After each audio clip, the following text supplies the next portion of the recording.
Welcome in my YouTube channel Aditya the dreamer में।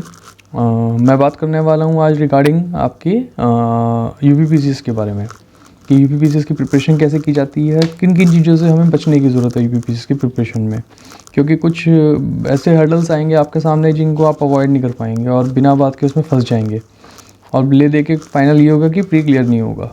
पहले मेरे साथ हो चुका है इसलिए आपको बता रहा हूँ। और इसमें इम्पॉर्टेंट है क्या कि हम कैसे तैयारी करें, किस चीज़ की तैयारी करें, ये एक इम्पॉर्टेंट पार्ट है इसका। ठीक है, मैं बिल्कुल सिंपल लैंग्वेज में बताता हूँ मैंने कैसे पास किया। मैं कोई ज़्यादा टॉपर नहीं रहा कहाँ का, मैं एक नॉर्मल पढ़ने वाला था, नॉर्मल नंबर आते थे, एवरेज स्टूडेंट हूँ। ठीक है ना, टॉपर टूपर से मेरा कोई लेना देना है भी नहीं। ठीक है, अपने बस का है भी नहीं टॉपर करने कहीं पे। इंपॉर्टेंट ये है कि पेपर कैसे पास करते हैं, वो एक जॉब चाहिए, वो इम्पॉर्टेंट है बस। ठीक है, तो अब बात करते हैं कि एक एक पॉइंट करके बात कर लेता हूँ मैं आपसे। सबसे पहले बात करते हैं सब्जेक्ट्स क्या क्या यूज़ होते हैं यूपीपीसीएस में, क्योंकि 2023 का नोटिफिकेशन निकलने वाला है। फरवरी के फर्स्ट वीक में नोटिफिकेशन आ जाएगा। ले दे के आपके पास बचेंगे महीने 3 उसके बाद। ठीक है, अगर आज से तैयारी स्टार्ट करते हैं तो ले दे पूरे 4 महीने बचते हैं आपके पास। 15 से लेकर 15 तक, अप्रैल 15 मई तक का टाइम आएगा। तो इस बीच में तैयारी कैसे करनी है, इस बीच में आगे कैसे निकलना है, प्री कैसे क्लियर करना है, इन सब चीज़ों के बारे में बात करनी पड़ेगी। ठीक है, तो अब बात करते हैं सबसे पहले यूपीपीसीएस की, और सेम चीज़ फॉलो होगी आरओ के अंदर, क्योंकि चलो मैं अपना बैकग्राउंड बता देता हूँ पहले। यूपीपीसीएस का मेंस का एग्ज़ाम दिया हुआ है और उसके बाद जो आरओ एआरओ का आपका एग्ज़ाम है उसको फर्स्ट अटैम्प्ट पे मैंने प्री क्लियर करके मेंस दिया है उसका भी। ठीक है, तो मुझे ये समझ में आ चुका था पिछले 1-1.5 साल की तैयारी के बाद कि बेवकूफ़ बन रहा हूँ और कुछ चीज़ों को मुझे अपनी प्रिपरेशन से हटाना पड़ेगा, तब जाके मेरा सिलेक्शन हो पाएगा। अदरवाइज़ मुश्किल है सिलेक्शन होना, क्योंकि हर्डल्स इतने क्रिएट किए हुए हैं इस एग्ज़ाम के पीछे। ये आएगा, वो आएगा, ऐसा कर लो, वैसा कर लो, वो सब कुछ साइड रख दीजिए, कुछ करने की ज़रूरत नहीं है। तो सिंपल सी, जितना आप सिंपल प्रिपरेशन करेंगे उतना सिंपल आपका सिलेक्शन हो जाएगा। ठीक है, अपनी चीज़ों को जितना कॉम्प्लेक्स करेंगे उतना कॉम्प्लेक्स में आप, उसी कॉम्प्लेक्स में आप घूमेंगे। जैसे भौर होता है ना, उसी में बीच में फंस जाना है। तो वो कॉम्प्लेक्स जितना आप बनाएंगे उतने उसी के बीच में आपको फंसना है। तो सबसे पहले बात कर लेते हैं सब्जेक्ट वाइज कि यूपीपीसीएस के सब्जेक्ट कौन कौन से हैं जिसमें आपको प्रीव्यू का एग्ज़ाम क्लियर करना होता है। तो यूपीपीसीएस के सब्जेक्ट्स में हिस्ट्री आ गया, पॉलिटी आ गया, ज्योग्राफी आ गया, एनवायरनमेंट आ गया, इकोनॉमिक्स आ गया, साइंस आ गया। ठीक है, ये कॉमन सब्जेक्ट है। उसके बाद यूपीपीसीएस में यूपी स्पेशल्स का पोर्शन आता है, जिसके अंदर स्टैटिक और करंट दोनों पूछता है वो यूपीपीसीएस के, मतलब यूपी के बारे में। और लास्ट आता है करंट। ठीक है, जिसके ऊपर सबसे ज़्यादा हल्ला मचता है। ठीक है, कि करंट क्या है, करंट कहाँ से आएगा, ये वो बहुत सब कुछ है। हम अच्छी तरह फंसा हूँ इसलिए बता रहा हूँ। नेक्स्ट दूसरा एग्जाम आरओ एआरओ कराता है यूपीपीसीएस कंडक्ट। इसके अंदर सब कुछ सेम है जो ऊपर वाला है, बस हिंदी एडिशनल ऐड हो जाती है, जो कि प्री के अंदर आपके 60 क्वेश्चन आते हैं हिंदी में। ठीक है, इसको प्रिपरेशन करने में ज़्यादा कोई बड़ा काम नहीं है, आराम से आपकी प्रिपरेशन हो सकती है अगर आप पेशेंस के साथ तैयारी कर रहे हैं। बिना पेशेंस के तो कुछ नहीं हो पाएगा। ठीक है, अब ऐसे ही बात करते हैं यूपीपीसीएस के जो प्री का एग्ज़ाम होता है, ये प्री का एग्ज़ाम है आपका इसकी। तो इसमें जीएस के जो फर्स्ट पेपर होता है उसमें 150 क्वेश्चंस आते हैं 200 मार्क्स के, और सी सेट में 100 क्वेश्चंस आते हैं 200 मार्क्स के। सेम 200 मार्क्स से 400 मार्क्स का पेपर हो गया। ये क्वालिफाइंग नेचर का है जिसमें आपको 33% लाने हैं, और ये आपको मेरिट बनाता है फर्स्ट पेपर। सेम आरओ के अंदर अगर आ जाएँ तो आरओ के अंदर पेपर 1 में सॉरी 140 क्वेश्चन आएंगे और इसमें 60 क्वेश्चन हिंदी के आते हैं, टोटल 200 क्वेश्चन आते हैं इसके अंदर भी। ठीक है, अब जो सबसे इम्पॉर्टेंट पार्ट है, जैसे मैंने अपनी प्रिपरेशन तैयार की थी तो उस टाइम सबसे ज़्यादा क्या होता है, मैं लो कॉन्फिडेंट, हर कोई होता है स्टूडेंट प्रिपरेशन स्टार्ट कर रहा है पीसीएस के एग्ज़ाम की, तो कॉन्फिडेंस का लेवल हमेशा डाउन रहता है। और इस डाउन कॉन्फिडेंस का फ़ायदा उठाता है मार्केट। जैसे यूट्यूब में क्या चलता है आज की डेट में, यूट्यूब में आप जाएंगे तो आपको पता चलेगा कि वहाँ पे दिखाया जाएगा आपको कि देखिए हमने एग्ज़ाम मतलब प्रिपरेशन कराई है स्टूडेंट्स की, और लगभग 130 क्वेश्चन हमारे में से आ गए हैं। ये कंटेंट मतलब 130 क्वेश्चन हमारे कंटेंट में से आ गया। मतलब अलग अलग यूट्यूब चैनल में आपको ये देखने को मिलेगा, सबका सेम कहानी है। सब बताएंगे कि मेरे में से तो इतना निकल के आ गया, मेरे में से तो इतना निकल के आ गया। जैसे कि पेपर उन्हीं के द्वारा बनाया गया है, यूपीपीसीएस बस खाली बैठ के उनके पेपर को छाप रही है। इस टाइप से एक परसेप्शन क्रिएट किया जाएगा। तो परसेप्शन में आपको उसकी क्लियरिटी बताता हूँ परसेप्शन की क्या है। उस परसेप्शन में होता ये है कि आपने कभी राजीव वहीर को सुना है कहते हुए कि मेरी किताब में से क्वेश्चन आए हैं? आपने कभी नहीं सुना होगा। ना लक्ष्मीकांत को सुना होगा, जो लक्ष्मीकांत जी की किताब है अपनी पॉलिटी की, उसके बारे में कभी आपने सुना है कि वो बोल रहे हैं कि नहीं मेरी किताब में से क्वेश्चन आए हैं? वो कभी नहीं बोलेंगे। ठीक है, क्योंकि देखो वो वेल एस्टेब्लिश्ड है, उन्होंने एक बुक छापी है और वो सफिशिएंट है, ठीक है, और उनको इस प्रचार करने की ज़रूरत नहीं है कि देखो मेरी बुक में से क्वेश्चन आ रहे हैं। सेम बाकी बुक्स के अंदर भी सेम है। किसी एक बुक को पकड़ के आप ये नहीं बोल सकते कि इसमें से क्वेश्चन आए हैं या मेरे कंटेंट में से क्वेश्चन आए हैं। प्रूव भी नहीं कर सकता इस बात को, क्योंकि रीज़न क्या है, आपने कंटेंट उठाया कहाँ से है। आपने इंडिपेंडेंटली रिसर्च करके कंटेंट नहीं बनाया, आपने कंटेंट उठाया कॉपी पेस्ट करके कहीं से, और उसी के ऊपर आप हल्ला मचाना शुरू कर देंगे कि हाँ मैंने ये कर दिया वो कर दिया। और यही चीज़ कहीं ना कहीं हमें स्टार्टिंग इनिशियली फंसा देती हैं, ठीक है। आप फंस जाएंगे। मैंने 2 कोर्स खरीदे थे, मैं आपको बताता हूँ, क्योंकि मैं अंडर कॉन्फिडेंट था। मुझे लगा कि नहीं कि ये ही हो सकता है, इन्हीं के थ्रू मेरा सिलेक्शन हो जाए, क्योंकि वहाँ पे उस टाइम भाई आप लो कॉन्फिडेंट है, आपको बताया जा रहा है कि यहाँ से आ रहा है पेपर, ये हो रहा है। मैं भी फंस गया, पैसे दिए किया, और रिज़ल्ट ये निकला था कि मैं ओवरबर्डन था, मैं नहीं कर पाया क्लियर उस टाइम। सेम मेरी वाइफ एग्ज़ाम देती है हर बार। मेरी वाइफ की सिंपल स्ट्रेटजी है, क्योंकि वो कहते हैं ना, ज्ञान आपको आजकल पहले मिला करता था तपस्या करके, आज मिलता है पैसे खर्च करके, ठीक है। और ज्ञान नहीं मिलता, कुछ और मिलता है, बस उस चीज़ का ज्ञान मिलता है कि अच्छा अब इसके बाद यहाँ बचना है। तो मेरी वाइफ ने भी सेम ऐसे ही किया था। 2018 या 19 में समथिंग उन्होंने एग्ज़ाम दिया था, और सेम यही स्ट्रेटजी रखी थी कि कैसे मुझे ये कोर्स ख़रीदना है, वो कोर्स ख़रीदना है, कर लूँगी और क्लियर हो जाएगा। उन्होंने भी सेम किया, बट हुआ नहीं, ना होने वाला किसी का ऐसे, ठीक है। तो उन्होंने फिर इस चीज़ को साइड में रख दिया। फिर उन्होंने अब एक क्लियर कट स्ट्रेटजी फॉलो करी, कुछ दिन की मेहनत की और उसके बाद स्ट्रेटजी फॉलो की है। अब वो सिर्फ और सिर्फ प्री से 45 डेज़ पहले बैठती हैं, अपना तैयारी करती हैं, और 5 डेज़ के बाद वो प्री क्लियर करके मेंस लिखती हैं। 2 बार लगातार हो चुका है, ठीक है। किसी की वो फॉलो नहीं करती कि ये और वो, ठीक है। कुछ इंपॉर्टेंट चैनल्स हैं यूट्यूब में जो आपको बहुत कुछ फ्री कंटेंट देते हैं, उनको फॉलो करना है, और कितना फॉलो करना है वो चीज़ बताने की है सबसे इम्पॉर्टेंट, ठीक है। मैं ये नहीं कहता कि सब गलत हैं, लेकिन वो सब अपनी जगह सही हो सकते हैं, बट आपको भी अपनी जगह सही रहना है, ठीक है। क्योंकि लेकिन सबको फॉलो करने में और सबका समझने में आप कंफ्यूज हो जाएंगे और नहीं कर पाएंगे लास्ट में। तो ये बहुत सिंपल सी पॉलिसी है UPPCS को क्लियर करने के एग्ज़ाम को। बहुत सिंपल रहना है, बहुत सिंपल बुक्स फॉलो करनी है, आपका सिलेक्शन हो जाएगा। मैं अब भी देख रहा हूँ यूट्यूब में वीडियो आ रही है कि ये किताब पढ़ लो, ये किताब पढ़ लो, वो किताब पढ़ लो। इतनी मोटी मोटी किताब कौन पढ़ रहा है भाई? अगर मुझे इतनी ही किताब पढ़नी होती तो मैं स्कूल में पढ़ लेता, वहाँ टॉपर बनता और कहीं अच्छी जॉब में होता आज, है ना। जब मैंने वहाँ पे पंगा लिया है तो मैं यहाँ भी लूँगा। मुझे नहीं पढ़ना है इतना, ना मेरे बस का है इतना पढ़ना कि मैं मोटी मोटी किताब लेके पढ़ लूँगा और हर टॉपिक को 5-6 किताबों में कवर करूँगा, वो पॉसिबल ही नहीं होता किसी से। तो सिंपल तरीका मैं आपको बताता हूँ कैसे सिलेक्शन होने वाला है और कैसे किन बुक्स को फॉलो किया जाए, ठीक है। मेरी सिंपल स्ट्रेटजी है, मैं अपनी स्ट्रेटजी फॉलो कर रहा हूँ। जो मेरे घर में मैंने मेरी वाइफ को फॉलो करते देखा है, उस सिंपल स्ट्रेटजी फॉलो करते देखा है, उसी के थ्रू एग्ज़ाम्स क्लियर होते हैं। जैसे मैं आपको बताता हूँ हम करते क्या हैं, ठीक है। किसी के झांसे में मत आइए, कौन क्या बता रहा है आपको, ऐसे सिलेक्शन नहीं होता। सबसे पहले देखो मैं आपको बताता हूँ इस बुक के बारे में, ठीक है। मैं सारी बुक्स घटना चक्र फॉलो करता हूँ, क्लियर बता रहा हूँ आपको मैं। उसके साथ कुछ एडिशनल बुक्स रखता हूँ जो मुझे काम आती हैं। सबसे पहले जैसे ये मेरी एक बुक है BO की, ठीक है। BO की बुक का कहने का मतलब ये है कि इस बुक के थ्रू हमें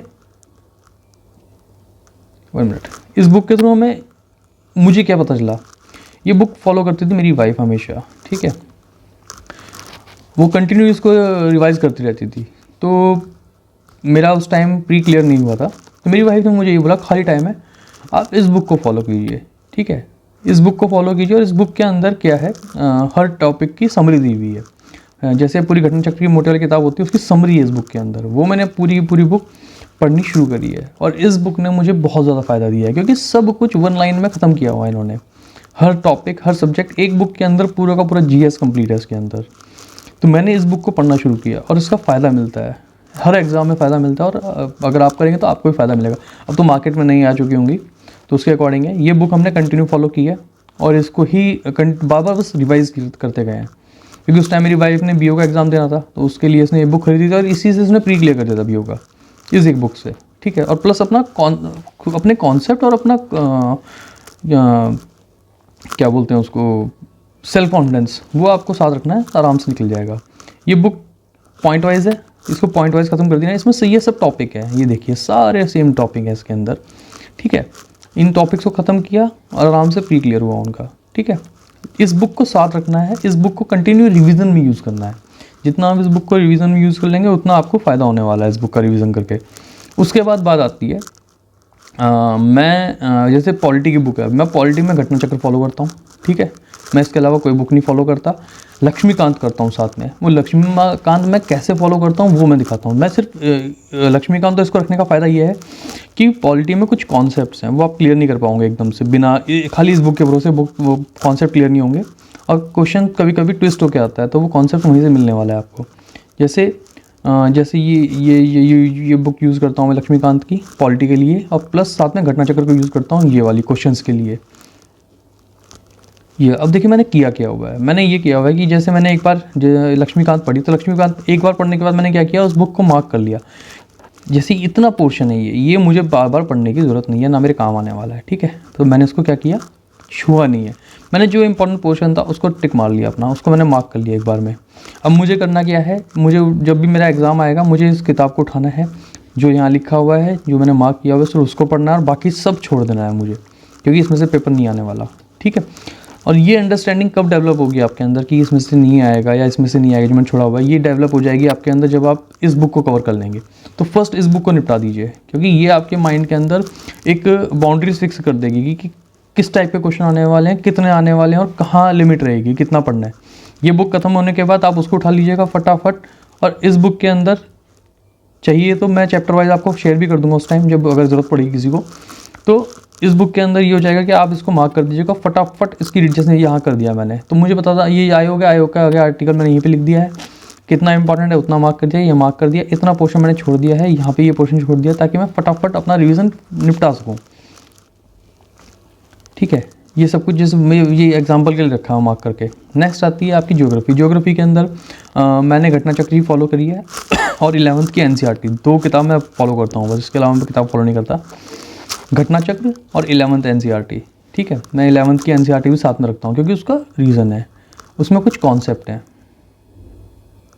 11th एनसीईआरटी उसमें कुछ कॉन्सेप्ट है जो कि होने बहुत ज़्यादा ज़रूरी है। इन 2 बुक्स के अलावा मैं कोई बुक फॉलो नहीं करता, ठीक है, ना कोई ज़रूरत है करने की, इस बुक की सफिशिएंट है। उसके बाद यूज़ करता हूँ मैं साइंस के लिए भी मैं घटना चक्र ही यूज़ करता हूँ। मेरे पास टाइम नहीं है एनसीईआरटी पढ़ने का, ठीक है, तो मैं एनसीईआरटी नहीं फॉलो करता, मैं सिर्फ और सिर्फ इस बुक को फॉलो करता हूँ, और ये बुक सफिशिएंट है। अगर आप तरीके से और समझ के इस बुक को फॉलो कर दें, इस बुक के अलावा कुछ भी ज़रूरत नहीं है एनसीईआरटी इसके अलावा। उसके बाद आगे एनवायरनमेंट की बुक, ये भी मैं घटना चक्र ही फॉलो करता हूँ। रीज़न क्या है देखिए, मैं आपको बताता हूँ मैं इन बुक्स को क्यों फॉलो कर रहा हूँ। मे बी 2021 में मैंने अपना यूपीएससी का सिविल सर्विसेज का एग्ज़ाम दिया था। वहाँ की प्रिपरेशन अलग है, वहाँ की प्रिपरेशन अलग होने के साथ साथ यहाँ वाली प्रिपरेशन में मीन्स आपका थ्योरी पोर्शन कम है और ज़्यादा से ज़्यादा फैक्ट बेस्ड क्वेश्चन आते हैं, ठीक है। वहाँ पे आप इतना कॉन्सेप्ट पढ़ लेते हैं और उसके बाद फैक्ट्स बेस्ड क्वेश्चन पे शिफ्ट करने में टाइम लग जाता है। तो मैंने गलती ये की कि मैंने उस टाइम का जो अटैम्प्ट दिया था वो मैंने उसी कॉन्सेप्ट के बेस पे दे दिया था, जबकि क्वेश्चन यहाँ पे फैक्चुअल बेस्ड ज़्यादा आते हैं। तो वो मैंने गलती की है, उसी गलती को सुधारने के लिए मैंने ये बुक्स ली हैं सारी, क्योंकि मेरी वाइफ ने मुझे सजेस्ट किया कि ये बुक्स कर लो, इससे एनफ नहीं आने वाला, ठीक है। तो मैंने यही बुक्स कवर की। इन बुक्स को करने के बाद मुझे समझ में आ चुका था कि हाँ क्या चल रही है फिलहाल पोजीशन। जैसे अभी देखिए ये बुक्स है, ये बुक को भी मैंने मार्क कर लिया, जो मुझे इंपॉर्टेंट लगा, जो मैं नहीं जानता वो मैंने मार्क कर दिया इस बुक के अंदर। अब मैं उसको बार बार रिवाइज़ करता हूँ, ठीक है। अब बात आती है कि ये बुक ले ली, जैसे मेरी बुक तो पुरानी थी, अब आपको नवाबा एक बुक खरीदने की ज़रूरत नहीं है, एक ही बुक लीजिए, उसको अपडेट कर दीजिए, ठीक है। जैसे शायद से यहाँ पे थोड़ा ये नहीं आ रहा है, ये UNEA 5 ये UNEA 5 था ये, तो ये मैंने इसी बुक के अंदर अपडेट करके डाल दिया, ठीक है। मुझे अलग से बुक या अलग से नोट्स बनाने की ज़रूरत नहीं है, ये नोट्स पढ़ नहीं पाएंगे आप लास्ट में। ये मैंने डाला, इसी के अंदर मैंने इसको अपडेट कर दिया है बुक को, ठीक है। अब जैसे ये था, इसी के अंदर मुझे कुछ एक्स्ट्रा चीज़ मिली, मैंने उठा के यहाँ पे इसको डाल दिया, ताकि मुझे 10 चीज़ें ना पढ़नी पड़े, मुझे एक ही चीज़ में मेरा काम खत्म हो जाए, ठीक है। अपने खुद के शॉर्टकट्स बनाइए, जल्दी याद होता है। अब बात आती है हिस्ट्री की। हिस्ट्री के अंदर देखो एक बहुत बड़ा पोर्शन कवर होता है हिस्ट्री के अंदर, अच्छी खासी मोटी बुक होती है। इसको करने का तरीका क्या है, देखिए जो मैंने आपको सबसे फर्स्ट BO वाली बुक दिखाई थी, उसको और इसको हिस्ट्री का पोर्शन साथ लेकर कर लीजिए। पहले उसको हिस्ट्री का पोर्शन उसमें से ख़त्म कर दीजिए, फिर इसमें से ख़त्म कर दीजिए, ठीक है। इस बुक को करने का बस एक डिफरेंट तरीका है जो आपको कोई यूट्यूबर नहीं बताता जनरली।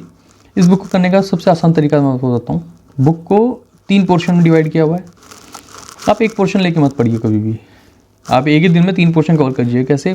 आपको एंशिएंट, मेडिवल और मॉडर्न तीनों हिस्ट्री का एक एक अगर करना है तो एक एक पार्ट या 10-10 पेज एक एक बार में कीजिए, लेकिन एक साथ कीजिए, क्योंकि स्टार्टिंग में जो एंशिएंट है वो बहुत बोर करने वाली है आपको, नहीं होता। उसको भी कंटिन्यू पढ़ने बैठ जाएंगे तो बोर हो जाएंगे और फिर बुक किताब छोड़ने का मन कर देगा, तो किताब छोड़नी तो है नहीं हमें, ये ख़त्म कीजिए। अब बात आती है कि एक पोर्शन आता है इसका मेडिवल और आपका मॉडर्न का। मेडिवल में क्या कीजिए, डेट्स को नोट करना शुरू कर दीजिए, इसी बुक से नोट कर लीजिए, आपको एक पिक्चर बननी शुरू हो जाएगी माइंड के अंदर। यूपीपीसीएस डेट बेस्ड, जो डेट बेस्ड क्वेश्चन है वो ज़्यादा पूछ रहा है आज की डेट में। सेम मॉडर्न में कीजिए, मॉडर्न में भी डेट बेस्ड क्वेश्चन ही आ रहे हैं, ठीक है। तो आपको इसी बुक से डेट नोट करनी है, इन्होंने इतनी मेहनत की हुई है, उसके बाद आप अलग से एक मेहनत करेंगे, दो मेहनत मिला के फ़ायदा किसका हो रहा है, ठीक है। एग्जाम लास्ट में क्लियर नहीं हुआ तो फ़ायदा किसी का भी नहीं हुआ। तो बेस्ट ये है, बुक एक रखिए, उसके बाद इसी में से डेट नोट कीजिए, डायरी मेंटेन कर लीजिए अपने साथ, उस डायरी में डेट्स एंट्री करते चले जाइए कि हाँ इस डेट को ये हुआ था, इस डेट को ये हुआ, इस डेट को ये हुआ है। स्पेशली मॉडर्न के अंदर वहाँ पे डेट्स की बहुत ज़्यादा इंपॉर्टेंस है।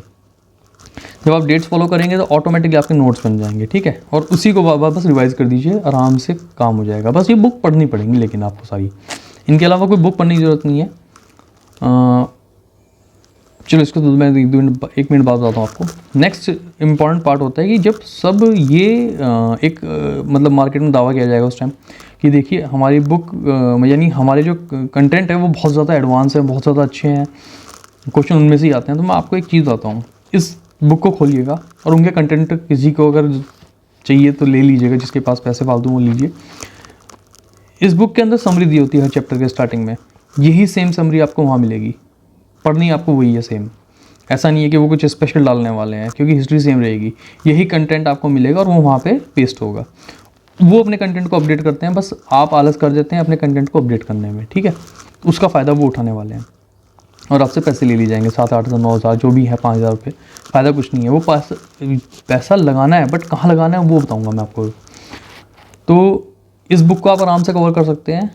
उनके नोट्स देखो, एक लालच बना रहता है माइंड के अंदर कि हो सकता है उनके नोट्स में कुछ स्पेशल हो या कुछ ज़्यादा हो। देखिए रिवीजन जिसका होगा सिलेक्शन उसका होगा, जिसका रिवीजन नहीं होगा उसका सिलेक्शन नहीं होगा। क्लियर कट कॉन्सेप्ट है इसके पीछे, ठीक है। दूसरी चीज़ इंपॉर्टेंट ये है कि चलो जब मैं करंट बता देता हूँ, दूसरी चीज़ बाद में करते हैं क्लियर। करंट के लिए सिंपल है, एक बहुत ज़्यादा हैवी, मैं जैसे मैंने एक टाइम अपना क्लियर नहीं कर पाया था, मैं उस टाइम क्यों नहीं कर पाया था वो रीज़न बताता हूँ आपको। ये बुक आती है मुश्किल, ये बुक आएगी, जैसे अभी ये बुक आई है मार्केट के अंदर, मुश्किल से कितनी होगी, 180 पेजेस की बुक हो गई है ना। इसको पढ़ना आसान है या 600 पेजेस पढ़ना आसान है? ये दो सिंपल से कॉन्सेप्ट हैं। या तो आप 600 पेजेस पढ़ लीजिए, समरी बनाइए 600 पेजेस की, या एक बुक को 180 पेज को पढ़ लीजिए और क्लियर कर लीजिए।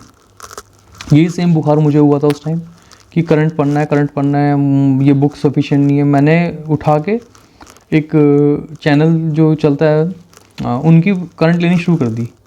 हर मंथ के 50 पेजेस करंट के थे, ठीक है। 12 महीने का करंट हो गया, 600 पेजेस मेरे बन चुके थे।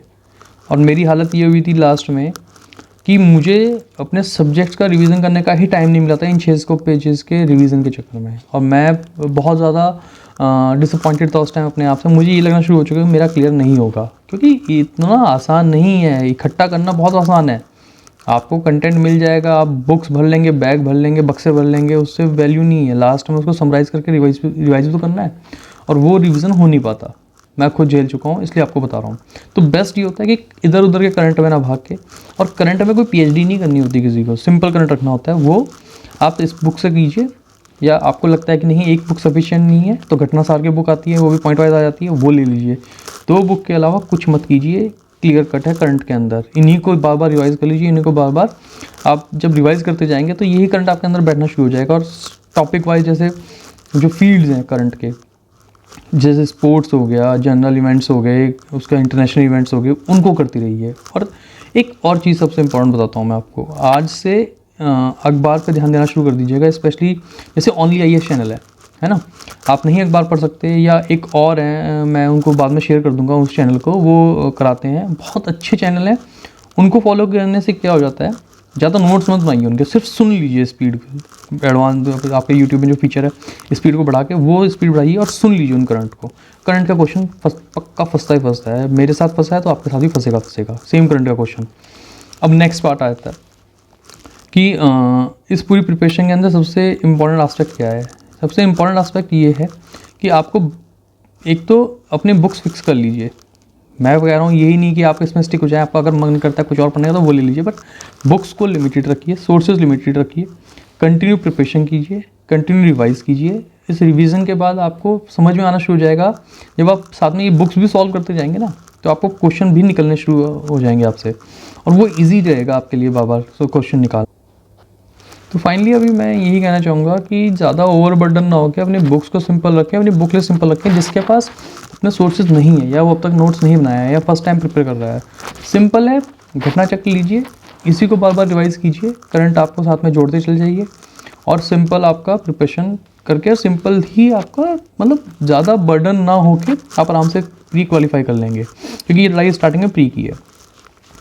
नोटिफिकेशन आ जाएगा, फिर महीने बचेंगे 3। तो बस यही बुक्स रखिए, बार बार इनको रिवाइज कीजिए, बार बार इनको फॉलो कीजिए और कंटिन्यू इनके अंदर आप लगे रहिए। और प्लीज़ एक जो ट्रेंड चलेगा यूट्यूब में, अब आपको बताता हूँ मैं आपको, अब एक ट्रेंड चल जाएगा, हमारे इतने क्वेश्चन फंसते हैं, हमारे इतने क्वेश्चन होंगे, हमारे से ये आएगा, हमारे से वो आएगा। अपने माइंड को शांत रखिए, ठीक है। अगर आपका माइंड शांत रहेगा तो आप टैकल कर लेंगे, अदरवाइज लो कॉन्फिडेंट हो गया आप सबसे पहले वहीं भागेंगे। और इतना मटेरियल मिलेगा, क्योंकि एग्जैक्ट कोई क्वेश्चन पेपर नहीं देगा आपके हाथ में, लेकिन मटेरियल इतना देगा आप संभाल नहीं पाएंगे, और इसी मटेरियल को वहाँ पढ़ना पड़ेगा। बस इतना ही एक फ़र्क रहेगा। लास्ट में बात आएगी टेस्ट सीरीज़ की, पहले रिवीजन खत्म कर लीजिए, फिर टेस्ट सीरीज़ बता दूंगा मैं किसकी रखने का फ़ायदा है। इसलिए मैं कह रहा हूँ पैसे खर्च होंगे, बट कहाँ करने हैं वो तरीका बताऊँगा मैं आपको। पहले ये बुक्स ख़त्म कीजिए। और मेरा एक इंटेंशन और है, वो मेरा इंटेंशन है एक कम्युनिटी खोलने का, ठीक है। मैं एक टेलीग्राम का चैनल खोलना चाह रहा हूँ जिसके अंदर कोई ये नहीं होगा कंटेंट कि नहीं मैं यहाँ पे पैसे मांगूंगा या करूँगा, नहीं। एक फ्री चैनल होगा, एक फ्री कम्युनिटी क्लियर होगी। उस कम्युनिटी के अंदर हम सब आप बैठेंगे, हम ही आपस में क्वेश्चन डिस्कस करेंगे, हम ही आपस में किसी को कोई प्रॉब्लम है तो वो सॉल्व करेंगे। तो नेक्स्ट वीडियो के अंदर मैं उस कम्युनिटी का जो टेलीग्राम चैनल खुलेगा उसकी जो डिस्क्रिप्शन है या जो उसकी लिंक है वो मैं उसके अंदर शेयर कर दूंगा, ताकि हम एक दूसरे की हेल्प कर पाएँ और आराम से निकल के एग्ज़ाम कर पाएँ बिना पैसे खर्च किए, ठीक है। जहाँ करने हैं वहाँ करेंगे, आलतू फालतू जगह पर कोई ज़रूरत नहीं है करने की। तो ठीक है, लाइक कीजिए, शेयर कीजिए और बने रहिए इस चैनल के साथ। नेक्स्ट वीडियो में मैं आपको नोट्स बताऊंगा कि वो नोट्स ऐसे क्या बना चुके हैं हम, जो सिर्फ एक बार रिवाइज करने होते हैं और हमारा उनमें से लगभग 40 से 50% पेपर हमारा उसी में से आ जाता है। वो नोट्स कैसे बने हैं और नोट्स कैसे बनाने हैं, और इन्हीं बुक से बनेंगे, कोई अलग से बुक नहीं लेनी उसके लिए। तो उसके लिए प्लीज़ बने रहिए नेक्स्ट चैनल में, क्योंकि वीडियो बहुत लंबी हो चुकी है और लंबे करने का कोई फ़ायदा नहीं है। तो ओके एंड बाय बाय, और प्लीज़ लाइक कीजिए, सब्सक्राइब कीजिए, ताकि मैं आपको नेक्स्ट वीडियो में ये सब कुछ और चीज़ें क्लियर करके बता सकूँ। Okay and bye.